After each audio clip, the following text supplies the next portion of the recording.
Assalamualaikum warahmatullahi wabarakatuh.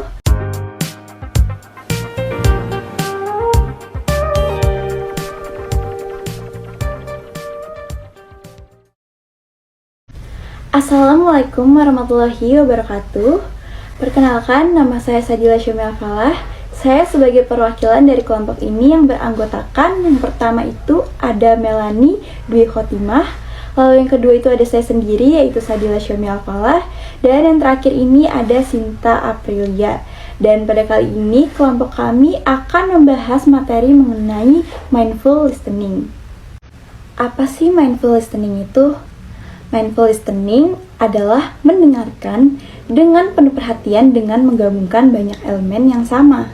Beberapa jenis mindful listening dengan penuh perhatian ini bersifat meditatif, yaitu memiliki tujuan yang lebih terarah. Beberapa jenis itu dapat dipraktekkan sendiri dan didasarkan pada interaksi secara real time.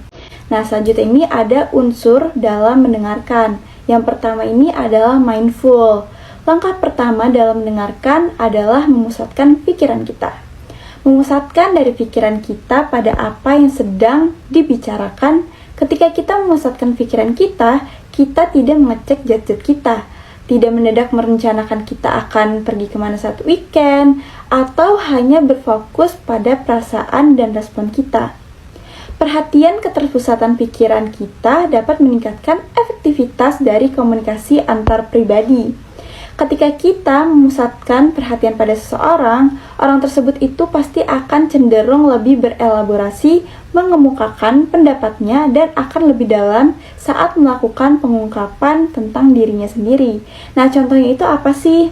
Nah, contohnya ini ketika memberi perhatian penuh saat anak mulai bercerita kepada orang tuanya. Nah, ditambah lagi dengan sentuhan atau belayan sebagai penanda ketertarikan. Nah, lanjut yang kedua ini, physically receiving message. Nah, menerima pesan merupakan prasyarat untuk mendengarkan. Berdasarkan gender, dalam menerima pesan antara wanita dan pria ini cenderung berbeda dalam beberapa hal. Nah, kalau misalkan wanita ini lebih penuh perhatian mengenai keseluruhan aspek dalam berkomunikasi. Nah, kalau misalkan pria lebih cenderung untuk berfokus pada konten yang lebih spesifik. Kalau wanita ini kan secara umum cenderung memperhatikan keseluruhan aspek seperti pesan detail dan arti dari level hubungan. Nah, contohnya ini apa sih? Nah, contohnya ketika seorang ibu itu cenderung lebih mendengarkan atau menyimak curhatan sang anak. Nah, lanjut yang ketiga ini ada selecting and organizing materials. Nah, setelah menerima pesan tadi, kita menyeleksi dan mengkoordinasi pesan tersebut berdasarkan beberapa faktor. Nah, yakni ketertarikan, habis itu yang kedua itu struktur kognitif, lanjut juga ada harapan. Nah, penyelesaian dalam mendengarkan dipengaruhi juga oleh budaya, salah satu itu bahasa. Nah, contohnya itu apa sih? Nah, contohnya ini kita cenderung menyeleksi pesan sesuai dengan latar belakang budaya kita. Misalnya kita itu hanya tertarik dengan pembicaraan mengenai kebebasan liberal. Yang keempat ada interpreting communication. Tahap ini merupakan tahap yang paling penting. Interpretasi yang efektif harus berpusat pada orang lain di luar kita, sehingga kita memahami perspektif orang lain pada dirinya.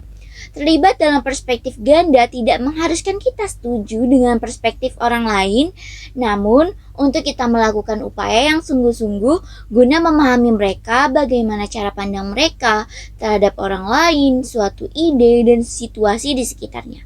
Contohnya, menerima pendapat orang lain dan menghargainya sebagai sebuah kekayaan atau kelengkapan perspektif. Yang kelima ada responding. Respon adalah perhatian dalam berkomunikasi dan bentuk dari ketertarikan.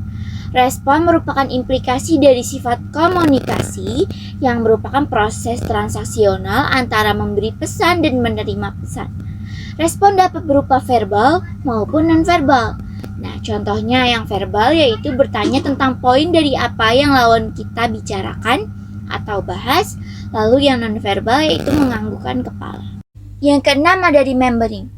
Unsur terakhir yakni mengingat, yang merupakan proses pemahaman informasi yang telah kita dengar.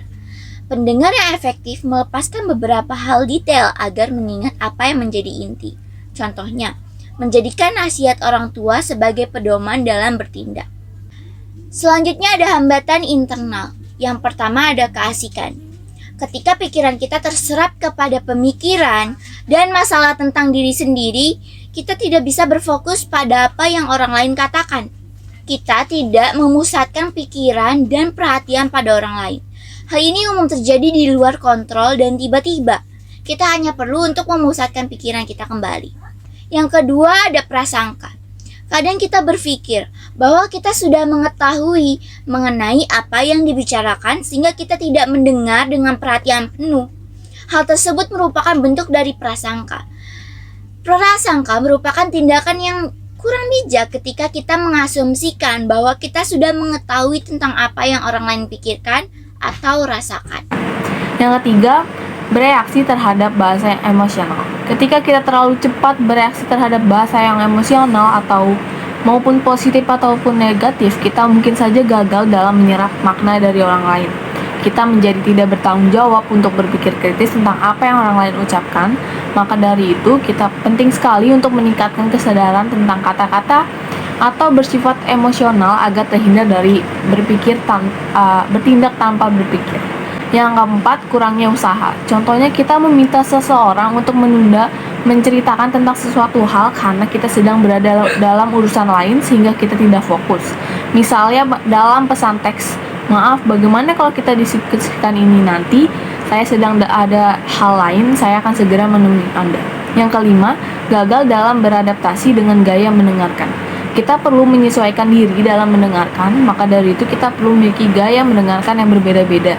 Ini berdasarkan pada dua alasan, yaitu yang pertama adalah perbedaan kemampuan diperlukan ketika kita mendengarkan informasi, mendengarkan untuk mendukung orang lain, dan mendengarkan untuk kesenangan. Yang kedua, alasan mengapa kita perlu perbedaan gaya mendengarkan adalah adanya perbedaan di antara kebudayaan dan gaya berbicara di setiap masyarakat. Yang terakhir ada hambatan eksternal. Yang pertama adalah kelebihan pesan. Kadang kita merasa kewalahan dengan jumlah informasi yang kita terima, momen dan kesulitan memahami dan mengingatnya. Yang kedua, kompleksitas pesan. Makin detail dan kompleksnya suatu pesan, maka sulit juga untuk diikuti dan diingat.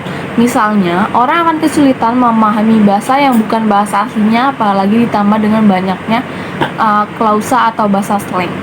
Yang ketiga adalah noise atau gangguan. Merupakan gangguan fisik di sekitar kita, seperti bunyi-bunyian, aktivitas orang lain, dan segala sesuatu yang mengganggu berjalannya interaksi dari luar.